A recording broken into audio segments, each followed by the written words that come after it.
Unfortunately, Prince Andrew was totally different. He could fly off the handle at the smallest thing. He would be abusive.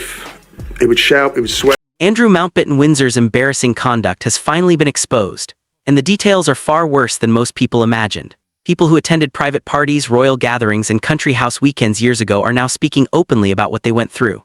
Their stories describe a man who used his position to belittle women, invade private moments, and play demeaning tricks, all while knowing no one could challenge him. These are first-hand accounts from titled women, reporters, and society figures who say Andrew treated people like stage props in his own amusement routine. Follow now, because what these witnesses describe shows exactly why King Charles eventually removed every remaining privilege. On this particular occasion, went into Prince Andrew's bedroom and his apartments, and on his bed was 72 teddy bears on his bed. My inspector showed me a laminated card, which is in the side drawer of one of the bedroom cabinets, of a picture of these teddy bears, all in situ. And he said the reason for that picture is that the maids have to put them back exactly like it's in that picture. He said if they don't, he shouts and screams. We begin with how early this behavior started. Writer Craig Brown recorded an episode when Andrew was only 17. At a house gathering with several young women, complaints came the next morning. Andrew had rushed into their room around 2:00 a.m. saying he couldn't sleep because a ghost was in his space. He asked if he could get into bed with them. They removed him right away. But here's why that story matters. Even at 17, he showed no sense of limits. The idea that he could enter private rooms uninvited and make requests was already established. Another reporter remembered Andrew entering a girl's room and walking straight into her ensuite bathroom while she brushed her teeth. He then lectured her on how she should brush correctly. Picture that, a teenage prince stepping into your room to correct your dental routine. Not cute, not funny. Entitled intrusion pretending to be a joke. And that only grew stronger as he aged. Because several accounts say Andrew's behavior toward women followed one simple rule. They existed to entertain him. Turn on notifications now, because the exact moments witnesses are finally sharing reveal a long pattern the palace tried to hide. Bearing in mind Prince Andrew was the Queen's favourite, no one would dare, make an issue with regards to his attitude. Is he an intimidating figure in his own right? I'd say so, yeah. I mean, I can give you numerous incidents of us doing our job and basically being lambasted for following the procedure. At one gathering, Andrew told a woman her plate of pâté smelled awful. When she bent down to smell it, he shoved her face right into the food. Witnesses say he burst out laughing while she sat there covered in it.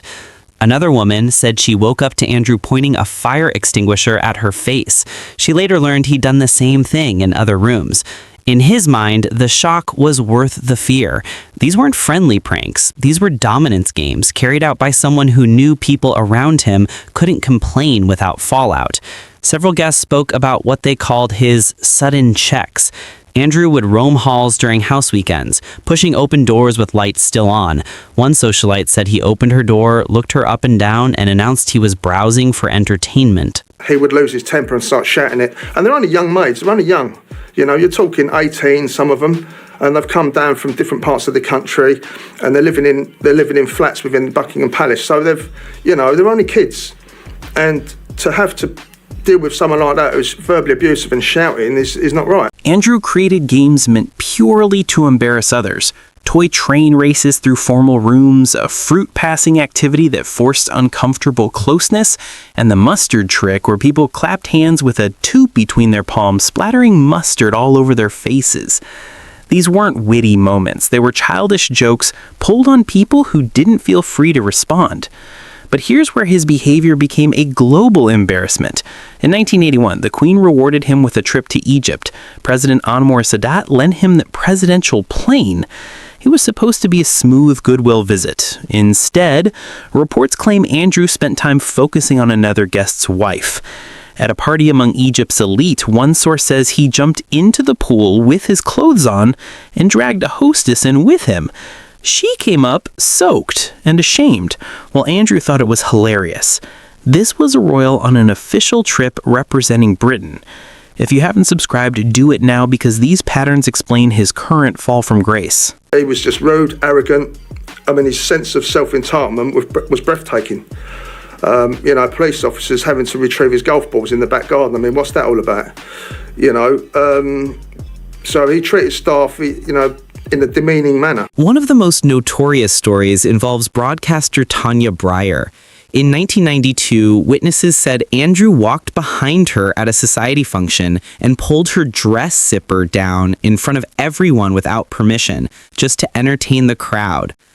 Another titled woman described a dinner at Windsor Castle where Andrew asked an 18-year-old what she did for work. When she said secretary, he sneered and announced to the table how incredibly dull that was.